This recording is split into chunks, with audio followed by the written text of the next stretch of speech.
우리에게 주신 하나님의 말씀은 마태복음 3장 13절로부터 17절까지입니다.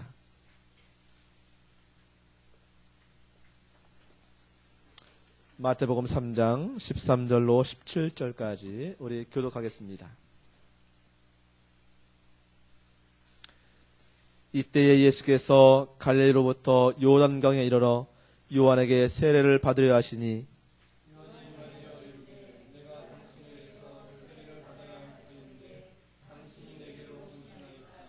예수께서 대답하여 이르시되 이제 허락하라. 우리가 이와 같이 하여 모든 의를 이루는 것이 합당하니라 하시니 이에 요한이 허락하는지라.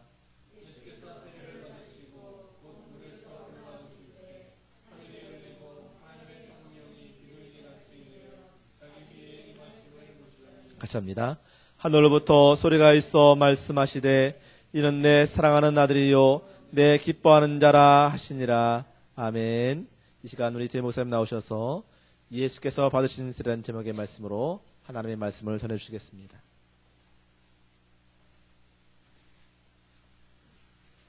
잠시 기도하겠습니다. 하나님, 감사합니다. 말씀 앞에 우리를 겸손히 세워 주시옵소서. 하나님의 말씀이 우리를 살립니다. 하나님의 말씀이 우리를 겸손케 합니다. 하나님의 말씀이 우리를 더욱더 멋진 삶을 살 수 있게 하십니다. 말씀 없이 우리가 세상의 물질과 명예를 가지고 어찌 멋지게 살 수 있겠습니까? 하나님의 자녀가 주의 말씀으로 정말 멋진 삶을 살아갈 수 있는 은혜를 아버지 허락하여 주옵소서. 오늘 주님께서 주실 은혜를 기대하고 소망하며 예수 그리스도의 이름으로 기도했습니다. 아멘. 할렐루야. 우리가 저번 주에 마태복음 이 앞구절을 보면서 무엇을 나눴었냐면 바리새인들과 사두개인들이 오는 것을 보고 요한이 말씀했던 이 독사의 자식들아 했던 말씀.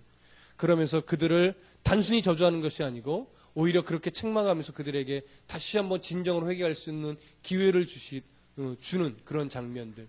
그래서 뭐라고 그들에게 외쳤냐면 회개에 합당한 열매를 맺으라. 회개에 합당한 열매를 요구하는 요한의 모습을 살펴보았습니다. 또한 그와 함께 심판주로 오실 메시아에 대해서 곧 오시는 그 심판주로 오실 메시아에 대한 소개를 요한이 했었습니다. 오늘은 그 요한 앞에 나아오시는 예수 그리스도에 대해서 오늘 살펴보고자 합니다. 우리 13절을 한번 다 같이 읽어볼까요? 13절 다 같이 시작.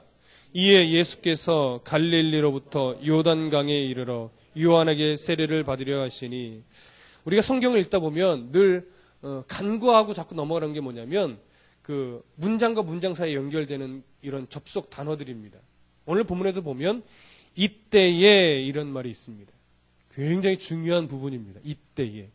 여기서 말하는 그 이때에라는 말은요, 바로 그 앞에서 성령과 불로 세례를 주실 분이 곧 온다. 그리고 심판주가 곧 온다라고 세례 요한이 외쳤을 때에 바로 그 성령과 불로 세례를 베푸는 분, 이 땅의 심판주로 오시는 분, 바로 그분이 예수 그리스도시라는 것을 지금 마태가 증언하고 있는 겁니다. 그래서 이때에 세례 요한의 그 회개를 선포하며 세례를 베푸는 이 사역이 가장 절정에 이르고 있을 이때에 예수님을 마태가 등장시키는데 예수님을 소개하면서 마태가 그 사이 이렇게 말합니다. 바로 그때에 세례 요한의 메시지가 절정을 이루어서 많은 사람들이 회개함으로 엎드리고 있는 자복하여 세례를 받는 바로 그때에 예수님이 나타나셨다라는 겁니다. 그러니까 결국 세례 요한의 선포는 결국 누구를 위함이에요? 지금 이때 오실 예수 그리스도를 위하여 선포하고 있었다라는 거예요. 그가 그 안에서 선포하고 있었던 성령과 불로 세례를 베푸실 분, 이 땅에 악한 자를 멸하고 하나님의 백성을 구원할 메시아로 오실 바로 그분이 예수 그리스도시라는 것, 지금 마태가 소개하는 겁니다. 또한 그 예수님께서 요단강에서 세례를 베풀고 있는 요한에게 다가서시는 이 순간에 바로 무슨 시대가 이제 새롭게 열리느냐? 영적으로 암흑의 시대가 그동안 400여 년간을 흘러왔지만 이제 비로소 메시아의 시대가 시작되었다. 이것을 선포하는 것과 동일한 메시지인 겁니다. 그래서 바로 성경은 이때에 예수께서 갈릴리로부터 요단강에 이르러 요한에게 세례를 받으려 하시니 이렇게 말하고 있는 겁니다. 바로 이때부터 예수님의 공생애가 시작이 되는 것입니다. 14절을 다 같이 보실까요? 14절 다 같이 읽습니다. 시작. 요한이 말려 이르되 내가 당신에게서 세례를 받아야 할 터인데 당신이 내게로 오시나이까. 요한은 내게 세례를 베풀어 달라라고 말씀하시는 그 예수님의 음성을 듣고 깜짝 놀랍니다. 그러고서 내가 당신에게 세례를 받아야 하는데 어찌 당신이 내게 세례를 달라고 합니까? 저는 못합니다. 라고 말리죠. 그래서 14절에 요한이 말려 이르되 이렇게 말합니다. 여기 말리다는 것은요, 간절히 저지하다는 거예요. 난 절대 베풀 수 없느냐라는 거예요. 나는 당신에게 세례를 베풀 자격이 없다라는 거예요. 자격이. 이렇게 나는 자격이 안 되는데 왜 내게 세례를 달라고 합니까? 라고 만류하는 것이죠. 하지만 지금 세례 요한이 예수님의 나오심을 보고 만류할 때에 과연 한 가지 생각할 것이 뭐냐면 세례 요한이 지금 오시는 예수님을 정말 메시아로 온전히 인식하고 확신하고서 만류한 것인가? 라는 것을 볼 때에 조금 의문이 들기도 합니다. 왜냐하면 지금 세례 요한이 예수님에 대해서 정확하게 알지 못한단 말이죠. 성경은 세례 요한이 예수가 정말 메시아다라고 확실하게 확신한 것을 세례를 베풀기 전이 아니라 세례를 베푼 후에 그 확신을 갖게 되었다라고 성경은 기록하고 있기 때문에 그러면 세례 요한이 예수님이 오시는 것을 보고 정말 메시아인 것을 아는 듯하게 이렇게 기록하고 있는 이유는 무엇일까? 좀 궁금증을 우리에게 남깁니다. 여러 학자들의 견해를 이렇게 종합해 보면 어떻게 이 부분을 정리해 볼 수 있냐면 일단 세례 요한은 예수님의 친척입니다. 6개월 정도 먼저 앞서 태어났죠. 그러니까 어릴 적에 부모로부터 예수님이란 분이 태어났고 예수님이 어떻게 태어났고 어떤 성령의 인도함을 받아서 마리아에게 잉태되었는지를 교육을 받았을 것입니다. 그리고 그 교육을 받았던 기억이 늘 잊혀지지 않고 있는데 예수님 오시는 것을 볼 때에 하나님의 깨달음을 통해서 뭔가 아직은 좀 뿌옇지만 아직은 정확하게 알 수 없지만 저분은 내가 세례를 베풀 만한 존재가 아니다라는 것을 성령의 조명하심을 따라서 세례 요한이 좀 뿌옇하지만 깨달았다라고 여러 학자들의 견해는 그렇습니다. 지금까지는 그렇게 볼 수밖에 없는 것 같습니다. 그래서 일단은 세례 요한은 내가 세례를 베풀 수 있는 분은 아니다라는 것을 깨닫고 만류한 것입니다. 오히려 내가 세례를 받아야 됩니다. 이렇게 이야기를 했던 것이죠. 그러나 예수님에게 세례를 베풀고 그 후에 일어나는 여러 현상들을 통해서 세례 요한은 이분이 정말 메시아다. 이것을 확신할 수 있었던 겁니다. 너무나 분명하게 예수님이 하나님의 아들이시구나 하는 그 성령의 증거를 확인할 수 있었던 것입니다. 우리는 그 사실을 세례 요한이 단순한 감정, 단순한 그 깨달음 이것을 통해서가 아니라 그것과 함께 분명히 말씀의 근거에서 이 확신을 갖게 된 것을 보게 됩니다. 여러분 요한복음을 한번 찾아보셨으면 좋겠습니다. 요한복음 1장 33절. 요한복음 1장 33절.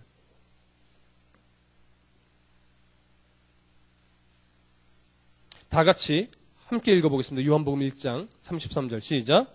나도 그를 알지 못하였으나 나를 보내어 물로 세례를 베풀라 하신 그 이가 나에게 말씀하시되 성령이 내려서 누구 위에 머무른 것을 보거든 그가 곧 성령으로 세례를 베푸는 이인 줄 알라 하셨기에. 34절도 읽어볼까요? 시작. 내가 보고 그가 하나님의 아들이심을 증언하였노라 하니라. 바로 이 말씀의 근거에서 세례 요한은 분명히 이 말씀을 근거해서 볼 때 세례 요한은 세례를 베풀고 나서 그 후에 일어났던 여러 현상들을 통해서 이분이 정말 메시아구나 이것을 확신할 수 있었던 것입니다. 그러니 그 그리스도인들도 이처럼 우리가 무엇인가를 확신하고 그리스도인들 이것이구나 이것이 하나님의 뜻이구나라는 것을 확신할 때 그 확신의 근거는 늘 하나님의 말씀이 되어야 한다는 것입니다. 여러분, 종종 하나님의 말씀이 근거되지 않은 확신을 통해서 마치 미신을 섬기듯 신앙생활하는 것을 종종 보게 됩니다.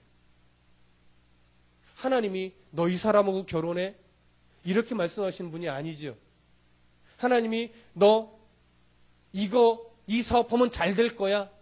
이렇게 말씀하시는 분이 아니라는 거예요. 하나님이 너 이렇게 해야 자녀가 좋은 대학 간다? 이렇게 말씀해 주시는 분이 아니라는 겁니다. 언제나 세례 요한이 하나님의 말씀에 근거하여 구원의 사역을 이루실 메시아를 확인했던 것처럼 우리들 안에 하나님이 어떠한 확신을 주실 때는 그 모든 것이요, 하나님의 구원 역사와 관련돼서 일어나지 단순히 개인 신분의 입신양명을 위해서 어떤 메시지를 주고 확신을 주지 않는다라고 하는 것입니다. 그래서 자녀의 문제, 결혼의 문제, 사업의 문제, 이런 모든 것이 단순히 성도 한 사람의 잘되고 성공을 위해서 주는 메시지가 아니라 그것을 통해서 우리의 삶이 하나님께로 어떻게 나가야 될지를 보여주고 알게 하시기 위해서 때로는 어떤 확신을 주시는 것이지, 그거와 상관없이 단순하게 네 자녀가 잘 될 거다, 네 사업이 잘 될 거다, 이것을 위해서 메시지를 주시는 분이 아니라는 겁니다. 여러분, 그거 정확하고 분명히 아셔야 됩니다. 대부분 성경을 자의적으로 해석해서 자의적인 확신을 갖게 되는 경우가 종종 있는데요, 세례 요한은 그러지 않았습니다. 분명한 성경이 말하고 있는 그 메시지를 예수 그리스도와 함께 하나님 주시는 조명하에서 구원의 역사와 관련시켜서 확신하고 그 예수 그리스도를 알았던 것입니다. 오늘 우리에게도 이러한 믿음의 분명한 근거가 바르게 세워지기를 소원합니다. 3장 15절을 다 같이 읽어보겠습니다. 시작. 예수께서 대답하여 이르시되 이제 허락하라. 우리가 이와 같이 하여 모든 의의를 이루는 것이 합당하니라 하시니 이에 요한이 허락하는지라. 요한이 주저했습니다. 만류했습니다. 저는 자격이 없습니다. 세례를 베풀 수 없습니다. 그때 예수님이 이렇게 말합니다. 이제 허락하라. 이제 허락하라. 우리가 이와 같이 하여 모든 의의를 이루는 것이 합당하니라. 여기서 합당하다고 하는 말은요, 적절하고 올바르다라는 것입니다. 옳다는 것입니다. 요한 자신은 예수님에게 세례를 베풀 자격이 없다고 생각하고 있었습니다.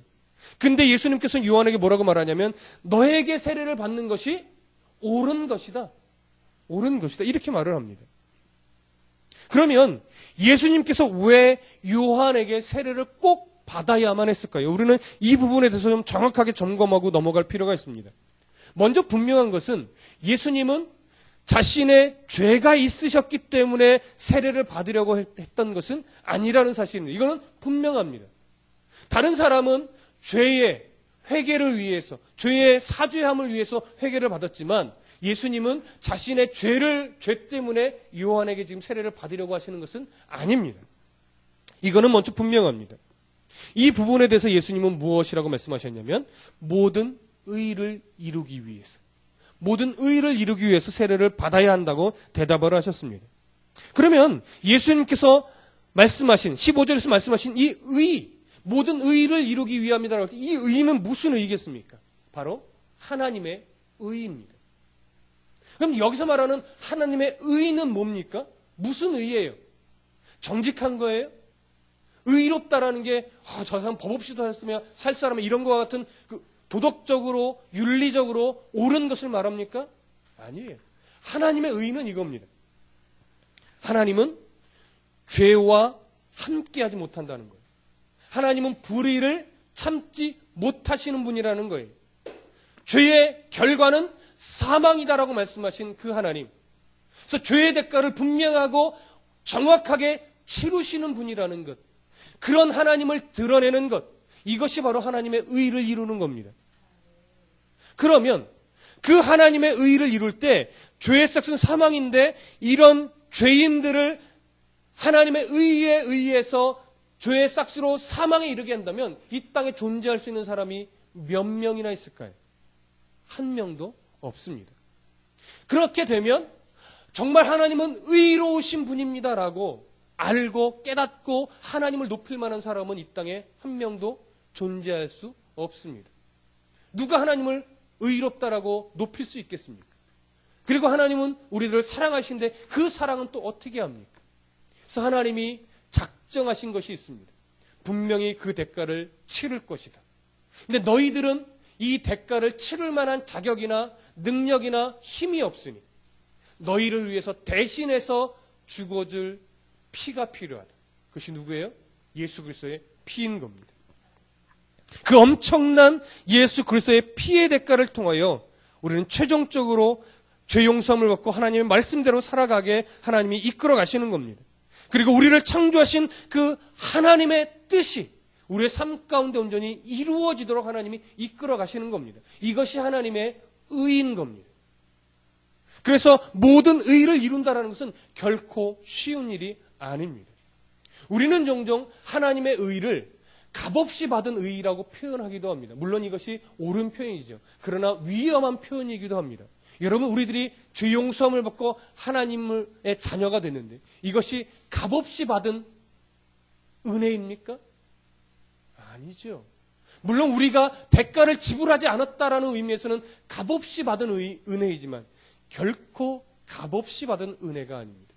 예수 그리스도의 피를 내어주신 엄청난 이 세상의 것으로 그 어느 것도 대신 지불할 수 없는 엄청난 대가를 지불하고 우리가 받은 은혜인 것입니다. 여러분, 그래서 우리가 값없이 받았다라는 표현은요, 좀 조심해서 쓰실 필요가 있습니다. 세상 사람들이 이렇게 얘기하면 아유, 그거 뭐 별것도 아니네.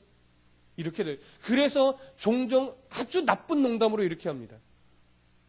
10원도 안 되네. 구원은 10원도 안 된다고. 정말 저는 굉장히 싫어하는 농담입니다. 어떻게 구원 10원 이렇게 하나님이 자기 아들을 내어주신 구속의 은혜를 이런 농담에 비유할 수 있습니까? 우리가 구원받은 이 대가는요, 정말 쉽게 받은 것이 아닙니다.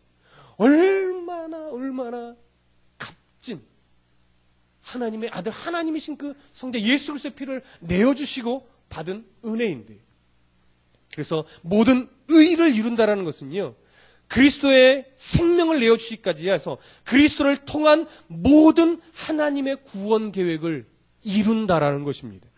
그래서 예수께서 요한에게 세례를 받음으로써 이제 그에게 맡겨진 생명을 내어주시기까지 이루어야 될 하나님의 모든 구원 계획에 이제 내가 철저하게 순종하겠습니다라고 자기의 의지를 하나님께 드러낸 것과 동일한 것입니다. 그럼 여러분, 여기서 이렇게 질문을 하실 수 있으실 겁니다. 예수께서 그에게 맡겨진 사역에 온전히 순종하겠다라고 하는 이 결심을, 이 각오를 꼭 세례 요한에게 세례를 받음으로써만 했어야 할까요? 다른 방법은 없습니까? 이렇게 질문할 수 있지 않겠습니까? 다른 방법으로 이제 하나님의 시대가 시작됐다, 하나님의 의를 이루게 예수 그리스도의 삶이 시작됐다라는 표현을 다르게 할 수는 없었겠습니까? 여러분들은 어떻게 생각하십니까?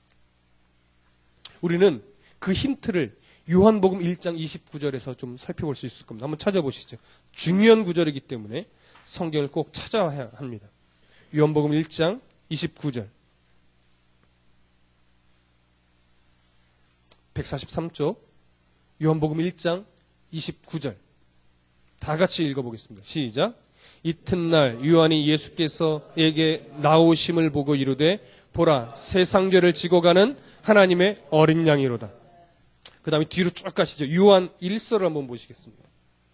요한 1서. 계시록 앞에 있습니다. 요한 1서 2장 2절. 요한 1서 2장 2절. 다 같이 읽습니다. 시작. 그는 우리 죄를 위한 화목제물이니 우리만 위할 뿐 아니요 온 세상의 죄를 위함이니라. 보라, 세상 죄를 지고 가는 하나님의 어린 양이로다. 또한 우리 죄를 위한 화목제물이시다. 예수님을 표현한 말입니다. 이 땅에 오신 예수님을 표현한 말입니다. 세상 죄를 지고 가는 어린 양, 우리의 죄를 대신한 화목제물입니다. 예수님의 공생애는 이렇게 하나님의 뜻에 순종하는 삶인데, 그 순종의 내용이 뭐냐? 인간의 죄를 끌어안고 죽어야 할 대속제물의 삶이었습니다. 여러분, 이 대속제물의 삶이라는 것을 조금 더 구체적으로 이해하기 위해서는 구약시대 제사 방법을 알아야 합니다. 성경 한 구절을 더 찾습니다. 구약 성경으로 가시죠. 레위기입니다. 출애굽기 다음에 창세기, 창출래, 민신, 창출래 앞에서 세 번째입니다. 레위기 4장 13절에서부터 21절까지입니다. 구약성경 150쪽, 구약성경 거의 앞입니다. 창세기, 출애굽기 다음에 레위기 4장 13절에서부터 21절입니다. 150쪽, 구약성경 150쪽, 레위기 4장 13절에서부터 21절까지 우리 교독하겠습니다. 제가 13절을 읽습니다. 만일 이스라엘 온 회중이 여호와의 계명 중 하나라도 부지 중에 범하여 허물이 있으나 스스로 깨닫지 못하다가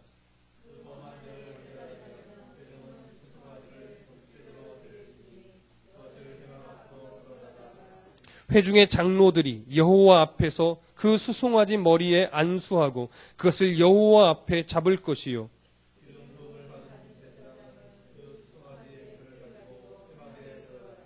그 제사장이 손가락으로 그 피를 찍어 여호와 앞 휘장 앞에 7번 뿌릴 것이며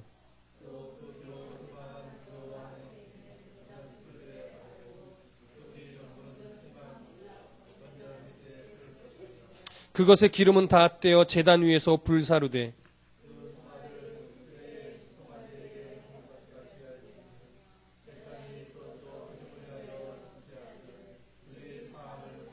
함께 읽습니다. 그는 그 수송아지를 진영 밖으로 가져다가 첫 번 수송아지를 사름같이 불사를지니 이는 회중의 속죄제니라. 아멘. 레위기 4장은 주로 속죄 제사에 관한 겁니다. 어떻게 죄를 지었을 때 어떻게 속죄하고 누가 죄를 지었을 때 어떻게 속죄하라는 겁니다. 그 속죄의 내용은 이렇습니다. 죄를 범죄했을 때, 회중들이 특히 죄를 범죄했을 때 속죄할 제물을 가져옵니다. 가져오면 그 장로들이 회중의 대표 자격으로서 여호와 앞에서 안수합니다. 안수하면 그 회중들의 죄가 누구에게 옮겨가느냐? 그 제물에게 옮겨가는 겁니다. 그래서 그 제물이 대신 그 사람의 죄를 다 끌어안고 죽임을 당하는 겁니다. 피를 흘리는 겁니다. 그 다음에 제사장이 그 피를 가지고 여호와 하나님께 나아가는 것이죠.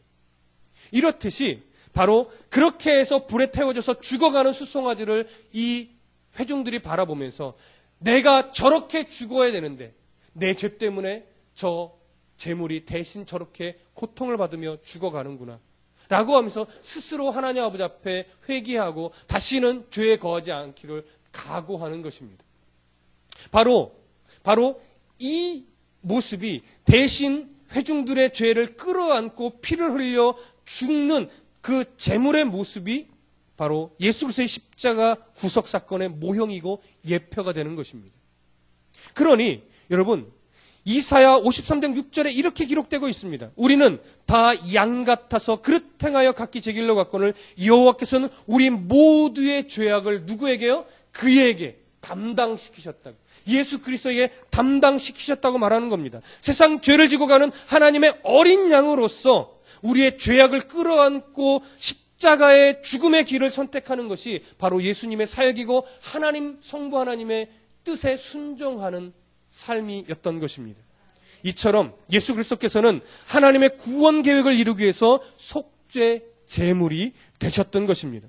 그러면 그리스도를 통한 모든 하나님의 구원 계획에는 예수님이 속죄 제물로 죽는 것만 있을까요?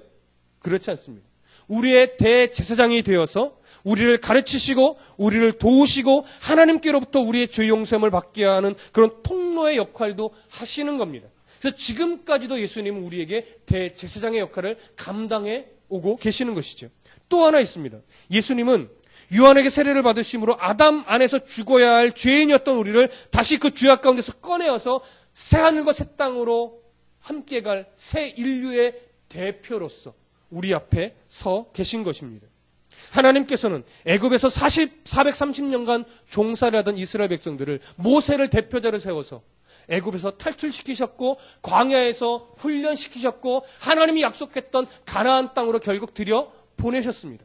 마찬가지로 예수 그리스도께서는 우리를 하나님의 새하늘과 새 땅으로 결국은 하나님의 백성들을 이끌어 가실 것입니다. 그 대표자가 되신 것이 바로 예수 그리스도이신 것입니다. 이 모든 속죄 제물이 되시고 대제사장이 되시고 우리 새 인류의 대표자가 되신 이 역할을 감당하는 첫 시작점이 어디냐? 세례 요한에게 세례를 받는 것이었습니다. 세례 요한에게 세례를 받을 때 우리의 모든 죄가 누구에게로 옮겨가요? 예수 그리스도에게로 옮겨가는 하나의 상징이 되었던 것입니다. 그렇기 때문에 이 구약시대 제사처럼 우리의 죄를 끌어안으시는 그 예수 그리스도를 하나님은 세상 사람들에게 나타내시기를 원하셨던 것입니다. 그래서 세례 요한에게 세례는 꼭 받으셔야만 했던 사건인 것입니다. 여러분, 이 이유를 분명하게 아셔야 되는 것입니다. 이것이 바로 모든 하나님의 의를 이루는 그 일의 시작인 것입니다. 예수 그리스도께서 요한에게 세례를 받으신 사건은 이렇게 하나님의 모든 의를 이루는 구속사역이 이제 본격적으로 시작되었음을 알리는 신호와도 같은 사건이었던 것입니다. 이런 16절을 다 같이 보시죠. 마태복음으로 다시 돌아갑니다. 마태복음 3장 16절. 다 같이 읽습니다. 시작.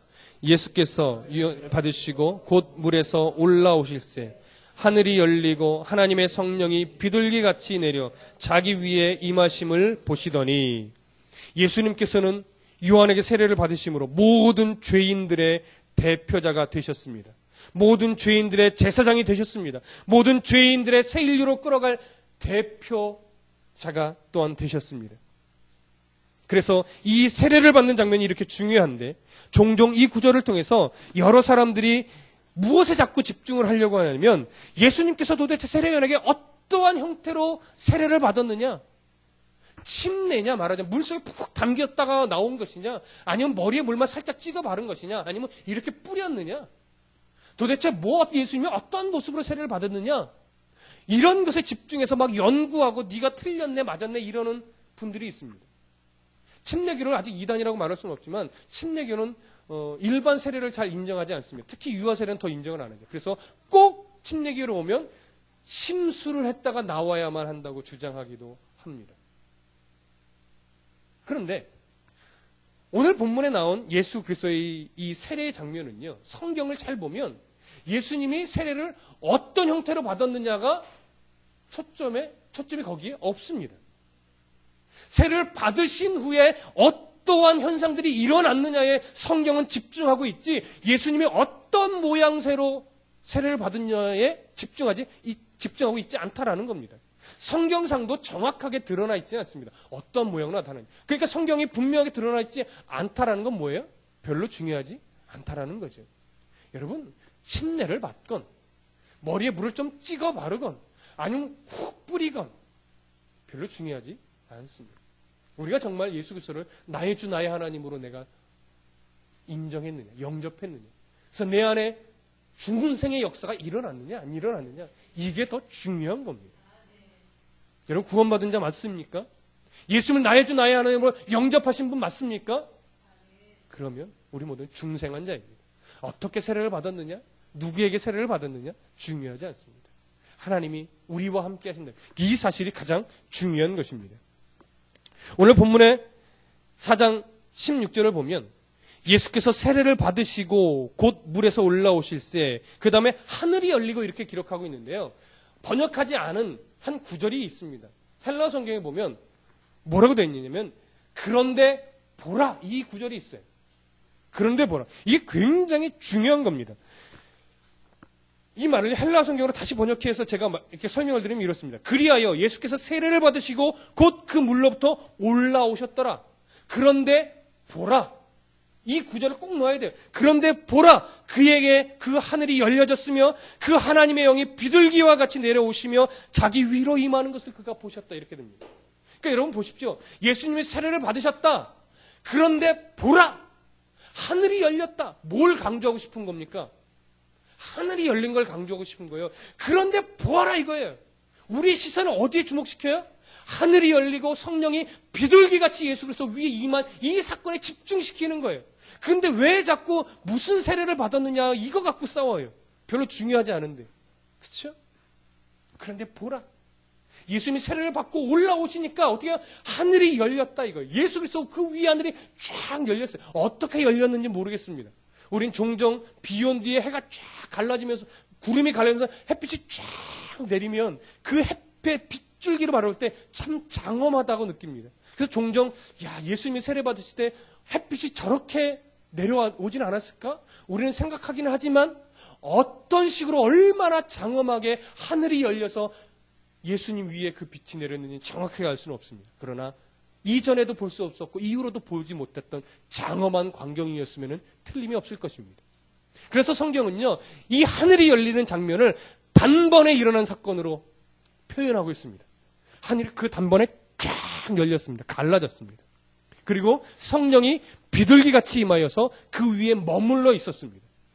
잠깐 내렸다가 성령이 싹 사라진 것이 아니고요. 하늘이 순식간에 단번에 쫙 열린 다음에 성령이 비둘기처럼 쫙 임하여서 예수 그리스도 위에 그 성령이 머물러 있었다라는 거예요.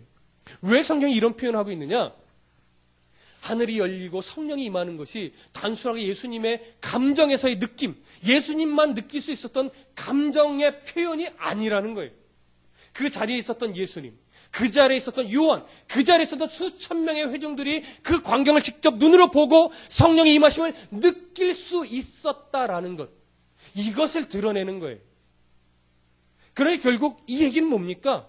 예수님은 하나님의 이 모든 의를 이루기 위한 분명한 자격이 되시는 분이고 하늘이 인정한 분이라는 것을 지금 드러내고 있는 거예요. 재확증시켜주는 겁니다. 예수님은 메시아로서 하나님의 모든 일을 구원의 사역을 이루기에 충분한 자격이 있는 분입니다. 이것을 그 후에 일어난 현상들이 증거하고 있는 것이죠. 그래서 이런 현상들이 일어남을 통해서 예수 그리스도는 성령의 의지, 하나님의 의를 이루고자 하는 하나님의 의지, 성령의 의지에 강하게 붙들렸을 것입니다. 그리고 더욱더 자신의 사명에 충실하게 되었을 것입니다.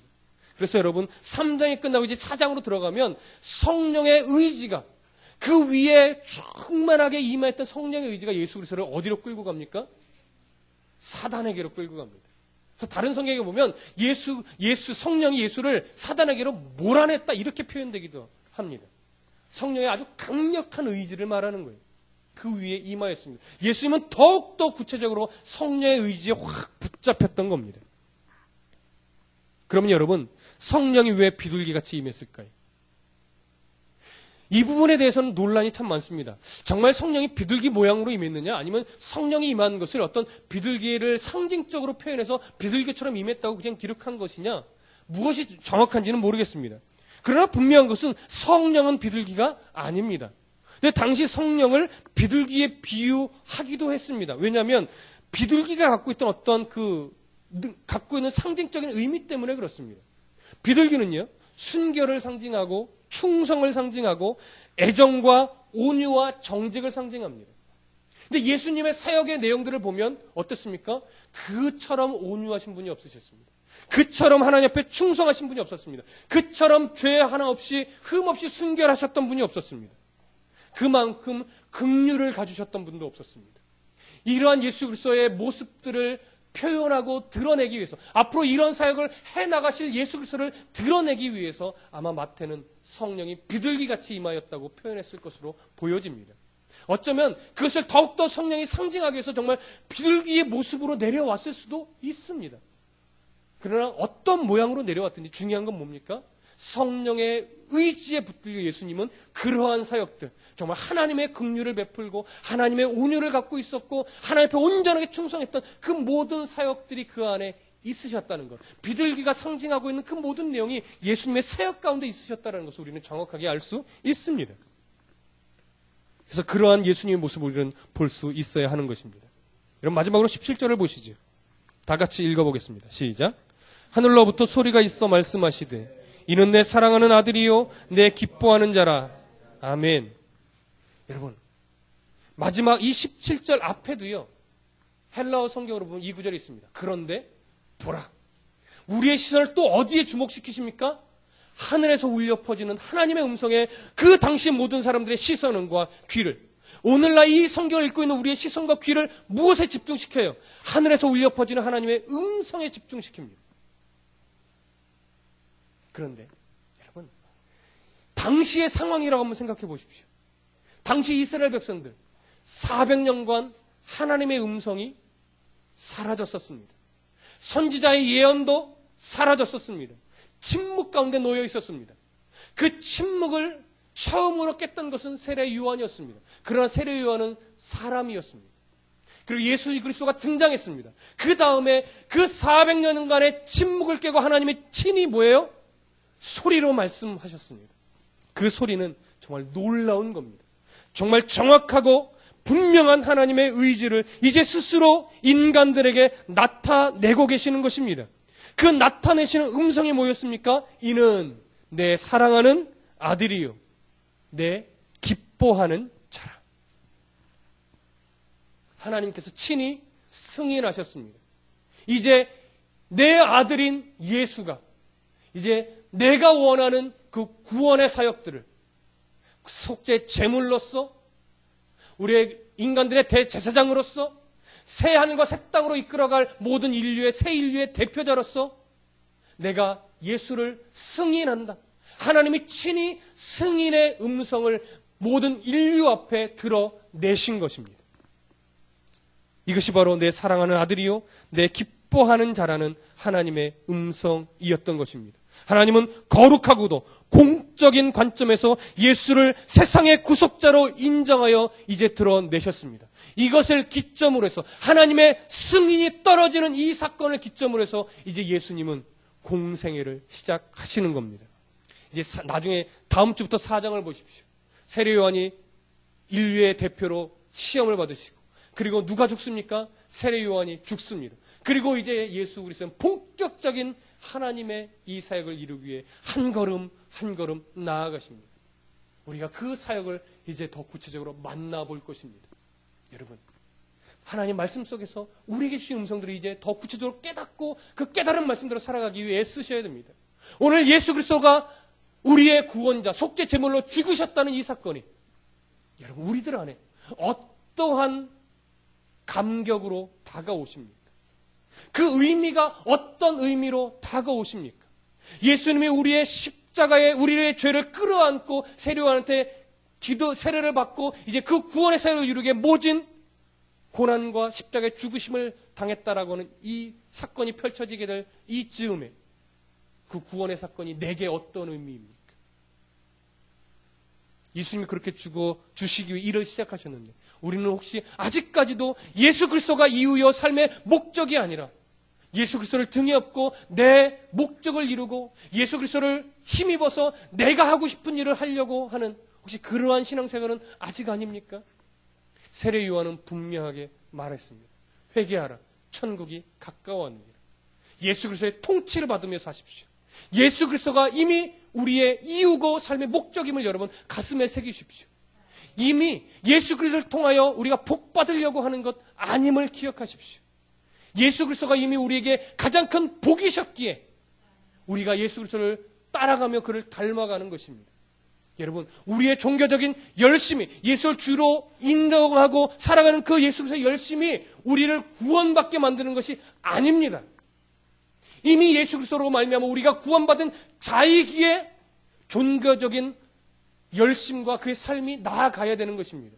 그렇죠? 우리는 바로 이러한 존재입니다. 예수 그리스도로 말미암아 이렇게 구원받은 복된 존재가 되셨습니다. 여러분, 또 다른 복은 하나님이 덤으로 필요할 때마다 주실 겁니다. 더 다른 복을 구하지 마십시오. 이미 충분한 복을 받은 자로서 하나님 예수 그리스도를 닮은 삶이 되게 하여 주옵소서. 내가 이러는 일터에서 예수 그리스도를 드러낼 수 있는 삶을 살게 하시고 내 가족과의 관계 속에서 예수 그리스도를 드러낼 수 있는 삶을 살게 하시고 내가 어디서 누구를 만나든지 그 자리에서 나를 보고 누구든 예수 그리스도를 볼 수 있도록 나의 말과 행실에 정말 분명한 그리스도인다운 모습이 배어 나와서 흘러 넘치게 해주십시오.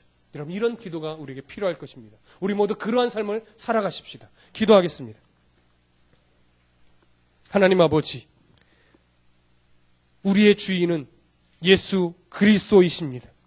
예수님이 우리의 모든 죄를 끌어안고 그 엄청난 죄의 대가를 지불해 주시지 않으셨으면 우리는 이렇게 복된 삶을 살 수 없었을 것입니다.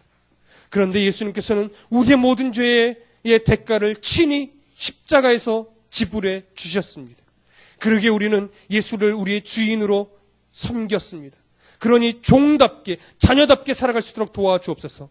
종으로 잘 살아야 죄의 대가가 지불되는 것이 아니라 예수 그리스도가 우리의 죄의 대가를 지불해 주셨기에 우리는 이제 종답게 바르게 살아가야 됩니다.